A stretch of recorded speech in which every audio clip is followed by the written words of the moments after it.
Sir Kanwar यात्रा का समय चल रहा नहीं, है। कांवड़ यात्रा चल रही है। जो कांवड़ यात्री हैं सबको शुभकामनाएं हैं। भगवान भोलेनाथ जी को जल चढ़ाने के लिए कठिन साधना करते हैं और इतनी बड़ी मात्रा में जल ले करके इतनी लंबी दूरी तय करते हैं। भगवान भोलेनाथ जी उनके सारे मनोरथ सिद्ध करें और कांवड़ यात्रा को लेकर के कोई असुविधा ना हो, इसके लिए प्रदेश के सभी 75 जिलों में जो भी जरूरी कदम हैं सुरक्षा के, व्यवस्था के, यातायात के, वो सब सरकार ने उठाए हैं और सभी स्थानों पे उपयुक्त व्यवस्थाएं की गई। सर, आपने अभी ट्वीट में कहा था कि राहुल गांधी जेल जाना चाहते हैं, तो क्या कब तक जाएंगे सर?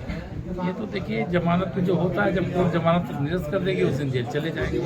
जैसे उनको जेल की याद आ रही है तो जेल की जो याद आ रही है वह जेल जाने वाले काम किए हुए हैं कि माननीय न्यायालय को निर्णय लेना है, न्यायिक प्रक्रिया का हिस्सा है। तो जमानत पर है, जिस दिन उनकी जमानत को निरस्त करेगी, जिस दिन उनको सजा होगी उस दिन उनकी जेल की यात्रा शुरू होगी।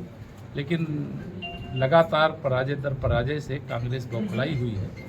पूरा नॉर्थ ईस्ट इस समय भारतीय जनता पार्टी और हमारे गठबंधन के पास है और जिस प्रकार से हमारे आसाम के मुख्यमंत्री हेमंत बिस्वा शर्मा जी के बारे में उन्होंने टिप्पणी की है, ये उनकी हताशा का परिचय है। सर, दूसरा सवाल ये है कि आजम खान साहब जो सत्ता में रहे अखिलेश के, उनका चाबुक चला, वो कौन सा चाबुक था और ना घर के रहे घाट के रहे? आपके ट्वीट में मुजफ्फरनगर से के दंगों से लेकर के अगर हम कहें कि बनारस तक के दंगे होते थे या प्रदेश में कहीं कुछ होता था तो उसके पीछे अगर कोई रहता था, जो मुस्लिम तुष्टीकरण की राजनीति होती थी, जो अन्याय किया जाता था, उसके सबके पीछे समाजवादी पार्टी की, चाहे श्री मुलायम सिंह यादव जी के नेतृत्व में सरकार रही हो, चाहे श्री अखिलेश यादव जी के नेतृत्व में रही हो, उन्होंने वहाँ सब कुछ किया जो नहीं करना चाहिए। लेकिन आज डाक के 3 पास।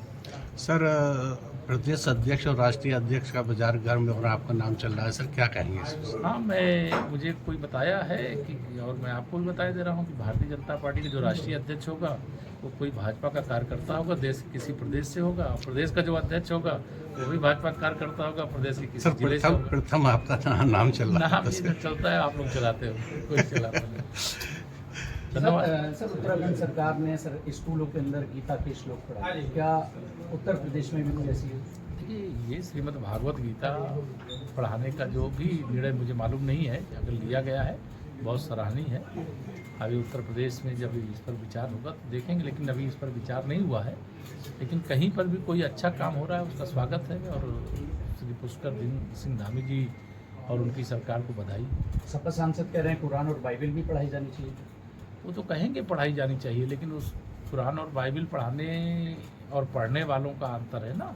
वहाँ जो पढ़ाया जा रहा है उसके पढ़ाने के पीछे का उद्देश्य अलग है और जो कुरान और बाइबल के पीछे का उद्देश्य अलग है, तो दोनों का उद्देश्य अलग अलग होता है।